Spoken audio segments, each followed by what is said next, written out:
on, everybody? It is Rochelle here with Dodge Motorsports, and I am here with Leah, who is not only a famous race car driver, mother, wife, just the absolute triple threat. So, as a race car driver myself, I know all about that itch. You're standing there, you're having to watch everybody else drive other than you, and you're happy for them, or you're excited for whoever it is you're watching, but inside, you're just hurting because all you want to do is drive. So, how excited are you to get back, even though you're going to be competing against your husband? Yes, that's a loaded question all Yeah, the way I know. around. No, I love it. I think when I first started just watching this, when I got out of the seat after when I was first pregnant, yes, and that was awkward. And I took that opportunity to make sure that I had the same emotions of being in the car as outside of the car, but I took the opportunity to manage them. You know, you don't get to do a lot of testing in these cars. And I go, I'm up there, I've got nerves, I'm excited for Tony, I feel like I'm actually inside the car. Let me practice pretending I'm not in the car. I'm clearly not. So I've been working on that for the last couple, I'd say last 6, 7, 8 races, really honing in for next year. That way I can be calm, cool, and collected, which is totally weird for me. I'm an intense individual, and I want to grasp at every thousandth or hundredth that I could get on the starting line. So I've enjoyed being on the starting line and not in the car, only because if you can't change what's happening, you can change your attitude about it. Yeah. So that's where I live. And then also, I thought, man, I'm going to have an identity crisis not being in the car. So how do I prepare for that? So instead, I took on a technical role with a company called Polera, managing our technical projects for the Funny Car and Top Fuel team. So I work with the teams on the performance side of things, and that's kept me very much involved. So I don't feel like I've missed a whole lot, but I was very eager to test for the first time after I had the child, after I had Dom. I go, am I going to be thinking about him? Am I going to be scared? Am I going to have a fear factor there? Because I've heard so many other stories of other women that it changed their trajectory of doing kind of dangerous things. Girl, I didn't even remember I really had a kid until I had to pump when we were testing. So I was like, I got it, we're going to be good.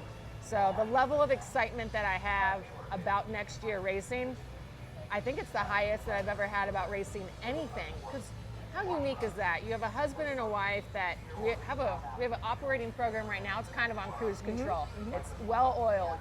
Now we're starting from scratch with Tony's team, and which is what we do. We build teams, so to speak. And man, we're going to line up next to each other and give each of us everything we got. Here's the reality, right? Someone is going to win and someone is going to lose. So you got to be prepared for that. We're racers, and we want the best for each other. Like, my goal is for us to line up in the final round of every race, right? That would be great. If we line up first round of a race, someone did a bad job qualifying. So our efforts right now are getting my car and getting his car to be those top two, and we can duke it out all season long. So with that being said, and I just smile so much when you're telling that story, because I come from the household of the same. We're filming. So, sorry, we're filming. I come from the household of the same. So my husband's a car guy as well. And so, you know, he supports me, I support him. And so I'm as you're telling that story, I'm like, man, I feel it. And so I know how my household is. So because that is the word, is when you beat Tony, how is that going to go over in your household? Well, okay, here's a good way to look at it. If you've got Randy Couture going to a bar, right? And there's a normal guy at the bar, and they get into a fight, who should win? Randy Couture should win. He is the fighter, okay? And we're living in the drag race space. I technically, on paper, should win. This is my home, this is my domain. If we go and ran circle track, sprint cars, dirt, Tony should whip my butt absolutely all the time. So Tony's already come up with these excuses. And I'm like, are you preparing to lose? That's what it sounds like to me. Yeah.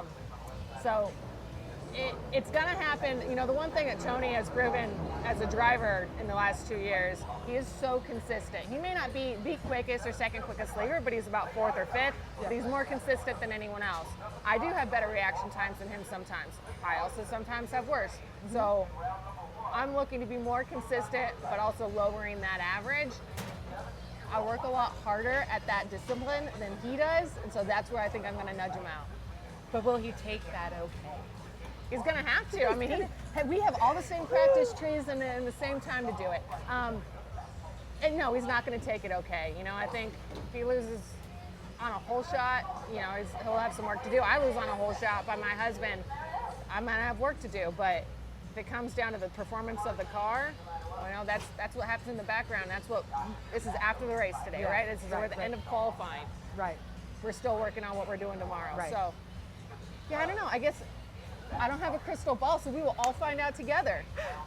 I'm just thinking about it, and I'm like, man, if he won, I'm like, you have this.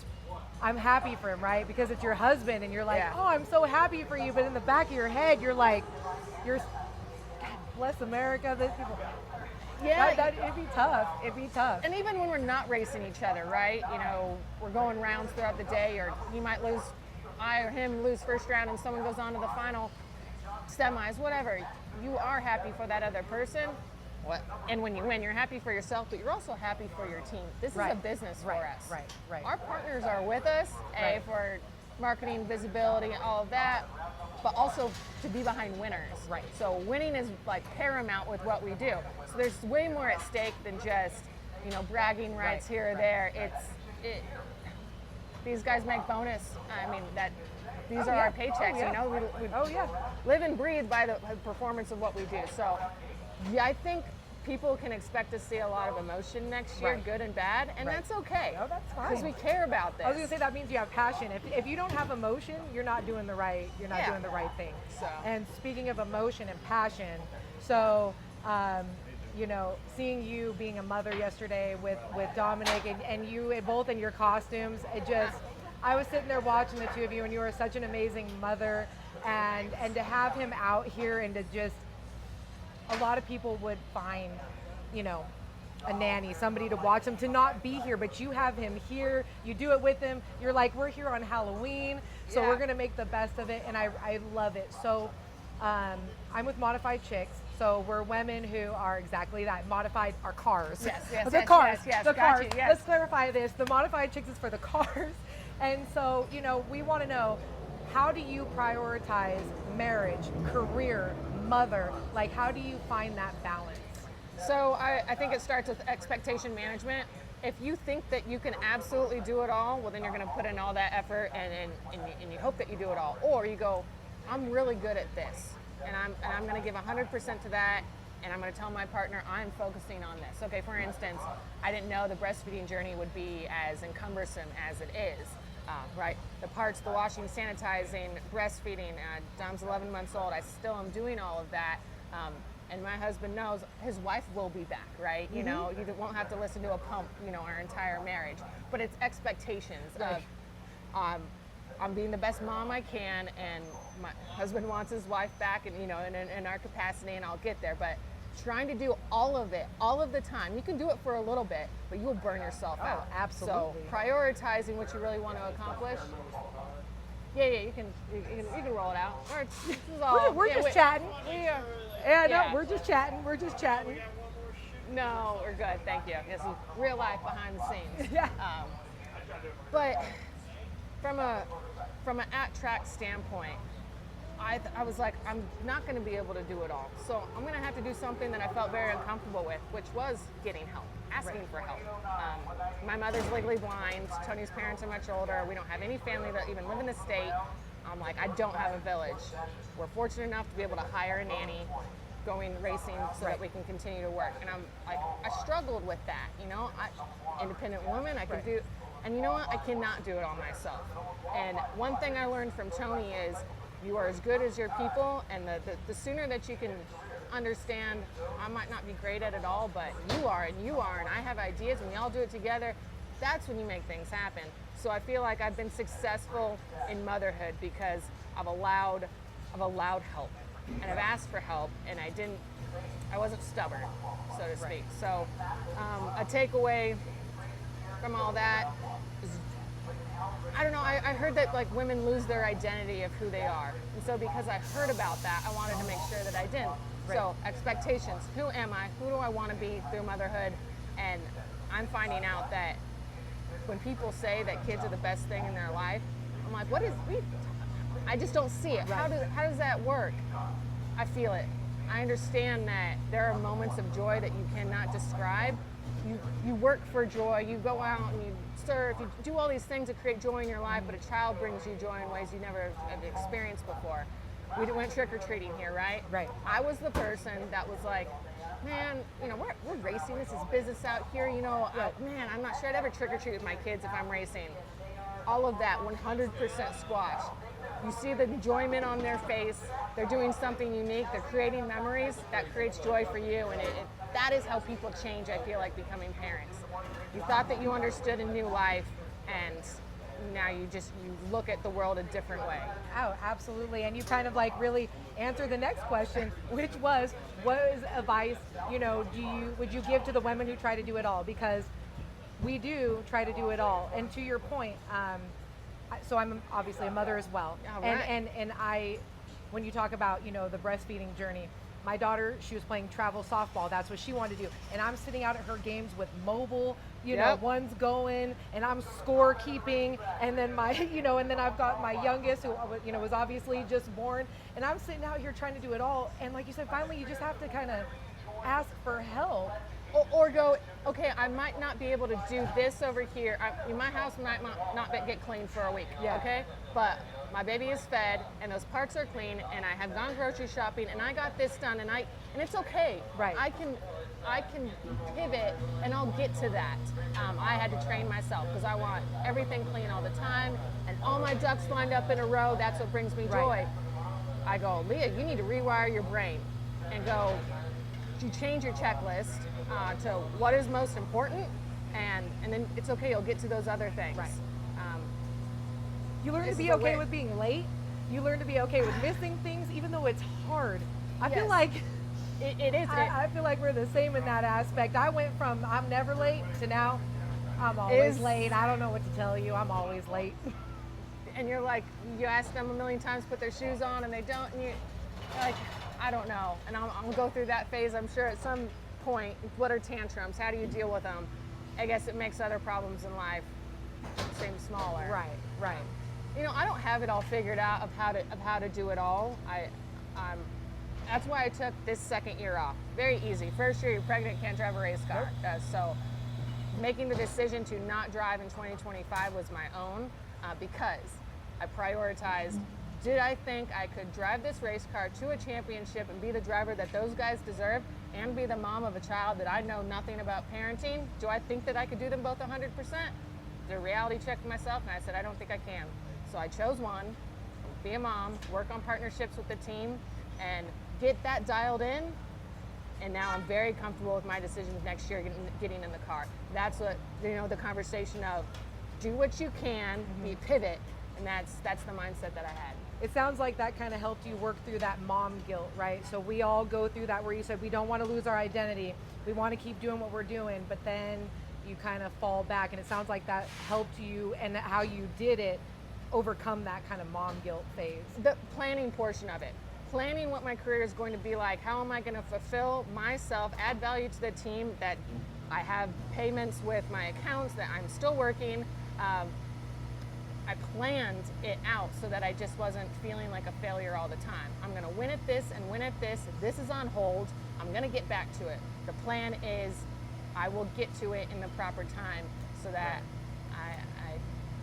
well, you're winning, and when Dominic gets older, he's going to be like in kindergarten being like, I got the coolest mom out here, okay? Thank you very much. I hope and so. I'm going to assume that this child has no chance in not being out racing. So Tony and I talk about it often. We're like, if he wants to race, sure, we'll go do it, but we're not going to push in that direction. But we are already cursed because he loves steering wheels. It is like, it's his favorite thing. And I'm like, that clearly is in your DNA. So if he wants to race, we'll race. If he wants to do sports, Tony and I have lived our whole lives at the track and around cars and performance, and we want to enjoy it with him. But if he chooses that, great. If not, we're going to support him whatever he wants to do. I mean, that's good that you support him either way. My daughter, she started doing a dirt bike race as well, and so she started doing that. She decided not for her, and that was fine. My middle proud moment that you're going to have so many of these, is they're at his preschool. They're saying what they think the kids are going to be when they grow up. Oh, fun. They call him up, and they said, his name, and they said future race car driver. And I was like, I stood up and I was like, that right there, that's my son. That is through your DNA Right, and your influence. And, right. And so now he helps me build cars, and we're actually looking at a mini sprint. And he wants to do mini sprint. He sits on the simulator at home, and those are the moments that you talked about earlier.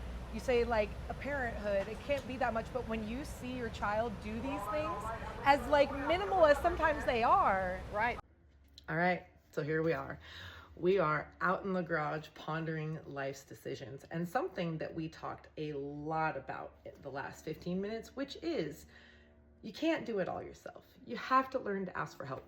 So here I am having this amazing conversation with Leah. We are 15 and a half minutes in, and my camera says, nope, you are talking too much, so we are going to cut the feed. And I had nobody behind the camera to say, no, hold on.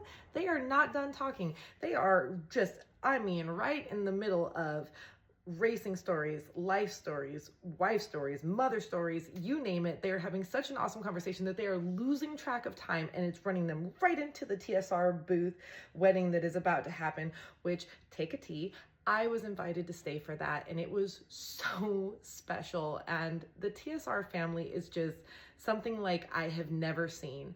And I know that a lot of that is in part to Tony and Leah, and it's just, it really is so special to be a part of. But with that being said, I unfortunately do not get to share the rest of the conversation that we had, but I will be at Pomona this weekend. We will have so much more time to have these conversations. We will circle back on some of those things that got left out. And this time, we will be not trying to do it all by ourselves, asking for help so that I make sure to get this all to you. So have a good night. See you guys soon.